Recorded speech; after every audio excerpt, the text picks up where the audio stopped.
Hey, how's it going, everybody? I'm Rolshambo, the connoisseur and collector of all things sharp and shiny. And today we're going to go over my top 3 knives of 2022. But before we do that, we need to roll it back in time to the very last video where I did a first impressions on this guy, the Finch Model 1929, an everyday user, everyday carry, park ranger kind of knife. We're going to pick a comment at random to highlight from our viewership, and who knows, it could be good, could be great, could be terrible. I'm just picking one at random and I'm not deleting comments, so this could be interesting. Let's see what the community has to say. Today's highlighted comment comes from my man Hungry Bird, big supporter of the channel. Hungry Bird says, so in reality, a person only needs about an inch of cutting edge. We can all get it done with a utility knife, and the cutting edge is very small.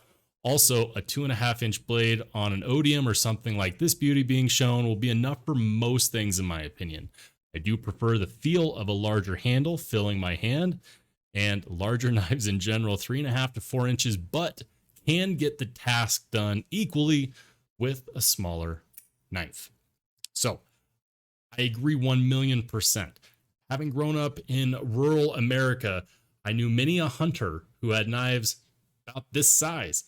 And let me tell you, if you can process a full bull elk with a knife like this, those Amazon packages really don't stand a chance. But I'll tell you what, if you like this knife and maybe you want to win it, maybe you like it for the price of $3.99, that's FREE. I know, terrible penmanship, even when I'm drawing in the air. Make sure you hang on till the end of the video because I am doing a giveaway and I will have more details available then. Now, let's go ahead and hop into my top 3 knives of 2022. Alrighty, so we're going to do a countdown of my top 3 knives of 2022. And let's go ahead and start with this beauty. This is the Concept Fenrir, designed by Greg Schaub of Sparrow Knife Company. I was super excited to get this in hand because normally I can't find or afford Greg Schaub's regular custom designs. And I say regular, but they're amazing. I would love to get my hands on one. Greg, if you're watching by any chance, hit me up. I'd love to check out some of your knives for a review. Anyways, let's talk about this knife for a quick second. I'm going to skip over most of the specs because I already went over those in other videos, but the things that make this knife stand out is that first and foremost, you get premium materials at a very reasonable price. This specific one was under $200, and I believe they all are. You can get it in a lot of different combinations. This one has titanium bolsters, shredded or marbled carbon fiber, whichever your flavor is, milled pocket clip, and S35 VN steel. The accents are beautiful on this knife. You can replace the thumb studs. I've seen other people do it. I don't know if I would do it. That's just me. Things that drew me to this knife is that you get these premium materials in a knife that is highly fidget friendly. It's designed different. I don't even know what you would call this blade shape. What is that? Like an ancient Navajo war spear? I don't know. Let me know in the comments down below. What would you call this blade shape? I'm willing to bet most of you would probably say harpoon, but it's not quite a harpoon. It's more of a spearhead like thing. But I love it because it's different. On top of that, the fit and finish is just very, very well executed. The thumb stud is easy to fidget with. The flipper tab did take a little bit of getting used to, but it wasn't too difficult. Let's just go ahead and catch the light refracting off those carbon fiber scales. Ugh, it's just so good. There's only about one thing that I wish was different on this knife. I wish that they had given us a real backspacer. You thought I was going to say lanyard hole, but there it is. No, I would have much rather had a backspacer, even if it was aluminum. It doesn't have to be titanium. Even an aluminum backspacer would have really completed this knife. But hey, for the $175 that you can pick this up for, I happen to think that it's a pretty screaming deal. And if you can find one in this specific configuration, I'd say go for it, because this configuration with the shredded carbon fiber and the gray titanium with the gold accents has always been sold out ever since they released. You can get all the other versions, but this one is very hard to get, and it's become a staple in my collection. You can see more videos and pictures of this on my Instagram, which I will go ahead and link up there in the corner. Check it out. Coming in at number 2, we've got this bad boy, this brutal beast of a badass worn clip. This is the Grant Gripper, the production knife from Jason Grant, aka Brass Brigade. Check him out on Instagram. And he designed this knife for production after coming out with the SG Gripper. But between you and me, I actually like this design better because the SG Gripper didn't have this full-length fuller. This one is going to be a bit more expensive than the Fenrir. This one is going to come in at about 300 big ones. But what do you get for that? You get M390 full titanium with the frag pattern that's continued across the entire knife, milled pocket clip, copper accents, and it's just wonderful. This knife is so pleasing to carry and to play with because of, for one, it's comfortable in the hand, which you look at this frag pattern, right? And you might be thinking to yourself, how can that be comfortable? What is that, a cheese grater for your hand? But no, it feels really good. And this is a knife that you could hold on to, especially if you're wearing gloves, and it's not going to leave you lacking when it comes to, being useful, whether you're cutting open Amazon boxes or if you just want a nice secondary backup to your handgun. I don't know.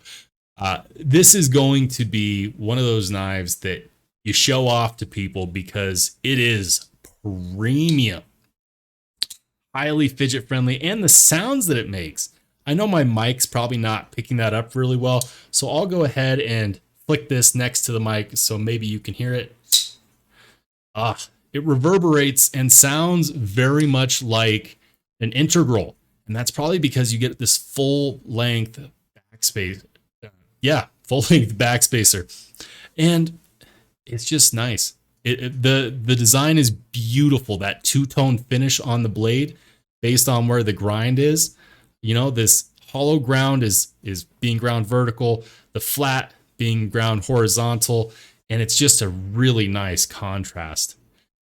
The pocket clip, of course, is amazing, and the only billboard you can find anywhere on the knife is on the pocket clip. The G for Jason Grant. I like it. Jason, amazing job on this knife. And guys, if you want this one, I highly suggest going to pick one up soon because there's only 4 left, or at least there were at the time that I was making this video. Something else that makes me really happy about this knife is that Jason was able to make sure that I could get a serial number that I wanted. Serial number 9 makes this knife officially known as rule number 9. Always carry a knife. And finally, guys, I said this in my last video on this knife, but I believe that he calls it the gripper, not because it's easy to hold on to, but because once you pick it up, you're not going to want to put it back down again. Easy number 2. But that leaves the question, what beat out the Grant Gripper for the number 1 spot, and why? You may or may not be shocked, but it's got to be the Spyderco Smock. Listen. Yes, the handle scales are peel ply carbon fiber. Yes, I did switch out the pocket clip. And no, it's not full titanium.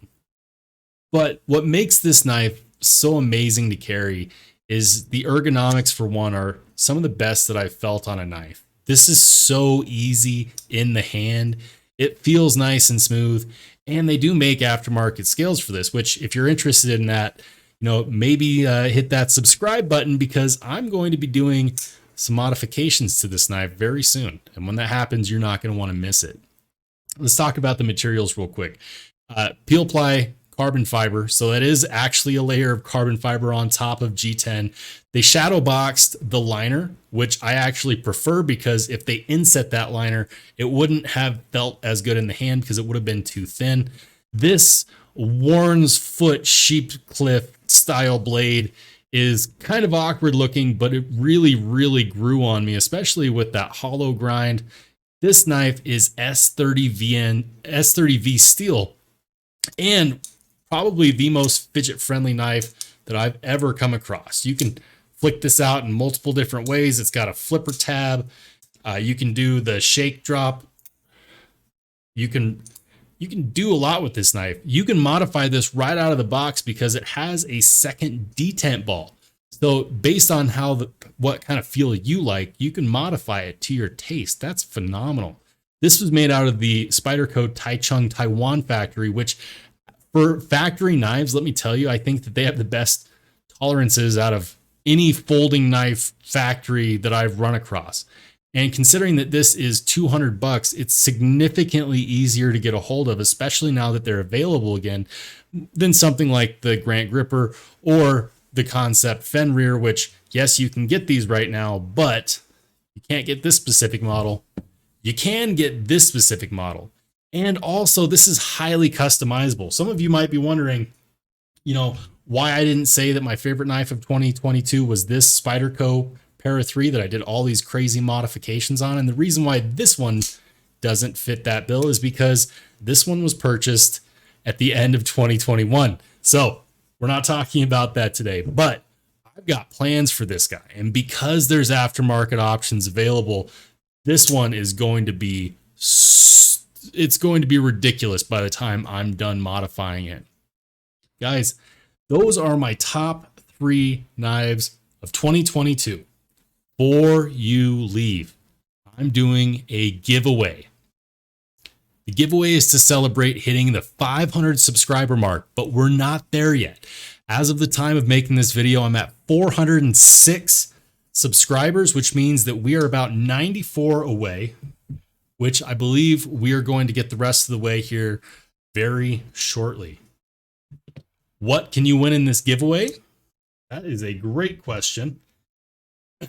You could be the proud winner of this Finch Knife Company Buffalo Tooth, which is not released yet, but I did do a video unboxing it, and you can make sure to check that out on my playlist. Or you could also win the Finch Knife Co.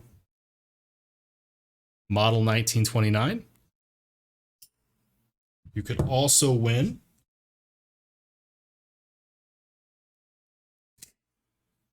the Orion Knives Scorpio. So which one could you win?